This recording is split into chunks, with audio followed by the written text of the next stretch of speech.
Assalamualaikum warahmatullahi wabarakatuh. Saya Riri Widyastuti dari MTSN 2 Kota Dumai akan mempresentasikan hasil diklat Samisanov ke-20 yang saya ikuti tentang komik. Kali ini saya akan mempresentasikan hasil diklat saya yaitu menggunakan komik strip, di mana pakai aplikasi komik strip, dan di sini saya membahas tentang tekanan hidrostatik. Kemudian setelah membuat komik ini, kemudian saya share ke siswa. Kemudian kita lakukan pembelajaran dengan menggunakan Zoom meeting. Baiklah, kita mulai pembelajarannya. Assalamualaikum anak-anak ibu semuanya. Apa kabar? Sehat? Afi sehat? Dwi? Ini kenapa tuh ininya? Nggak aktif ya? Nggak bisa kameranya?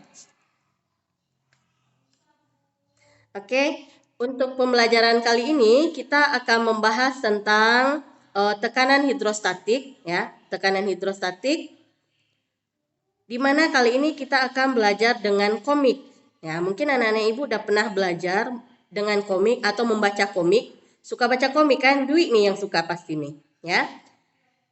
Komik apa? Yang disuka paling Doraemon gitu ya, Shinchan dan segala macam. Nah, sekarang ibu akan menyajikan komik untuk pembelajaran kita. Nah, materi kita kali ini yaitu tentang, tunggu ibu send dulu, tekanan.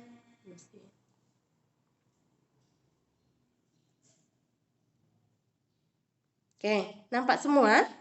Kelihatan? Kelihatan ya. Judulnya di situ apa?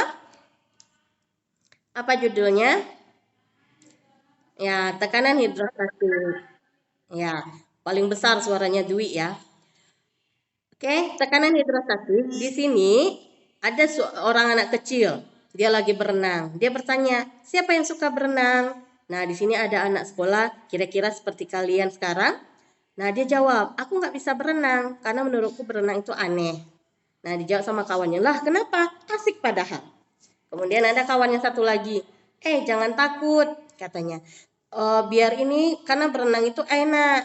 Nah, kalau biar lebih jelasnya, simak nih gambar ini. Nah, ada gambar di sebelahnya, ada yang berenang di bagian bawah, menyelam paling dalam, kemudian ada juga yang di permukaan. Nah, yang di bagian dalam, dia merasa kesulitan.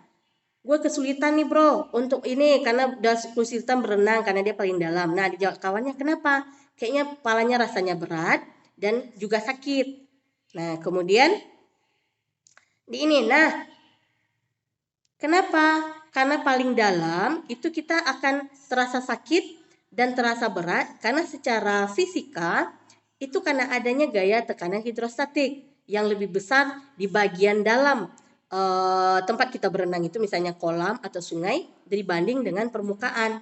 Nah, untuk lebih jelasnya kata kawannya, kita simak nih, ada profesor dengan kacamatanya, khas profesor menjelaskan tekanan hidrostatik itu adalah tekanan yang diakibatkan oleh adanya gaya yang ada pada zat cair terhadap suatu bidang tekan pada kedalaman tertentu. Makanya kepala kita akan terasa sakit jika menyelam terlalu dalam. Nah, kemudian ditampilkan lagi gambar. Nah, berat mana ketika kita berenang atau berjalan di dalam kolam atau kita lagi jogging di daratan? Ayo, terasa berat di mana? Ayo, Dwi. Berat di mana, Wi? Di air ya. Kenapa di air? Karena di air akan mendapatkan tekanan lebih tinggi ya. Kemudian kita masuk gambar berikutnya.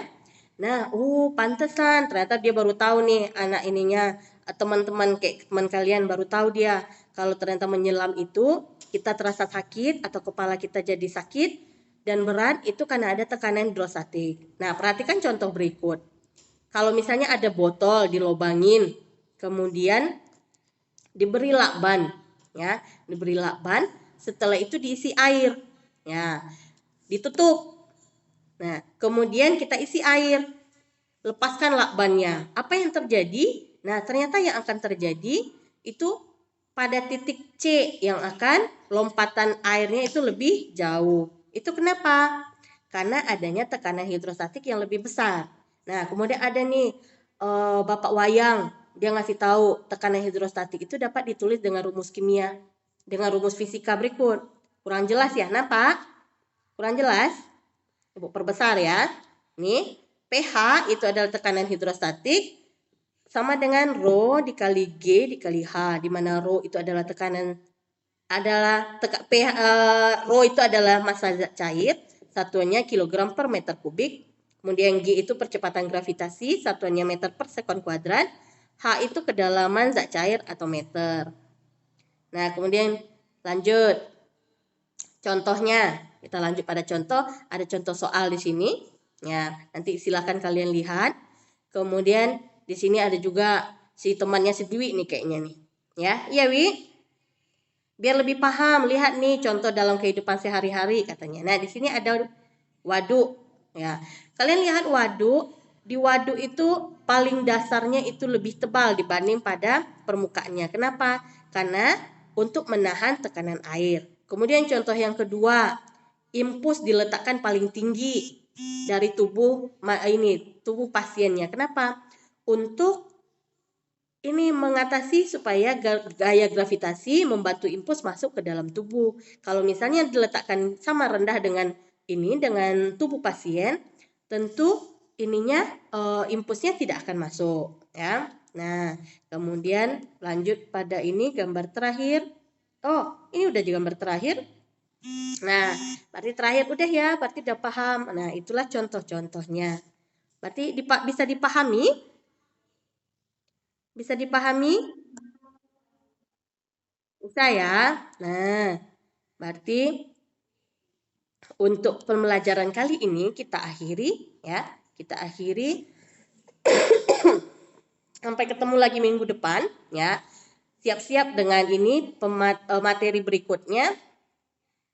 Nanti kita adakan kuis tentang materi ini ya. Sekian dari Ibu. Assalamualaikum warahmatullahi wabarakatuh.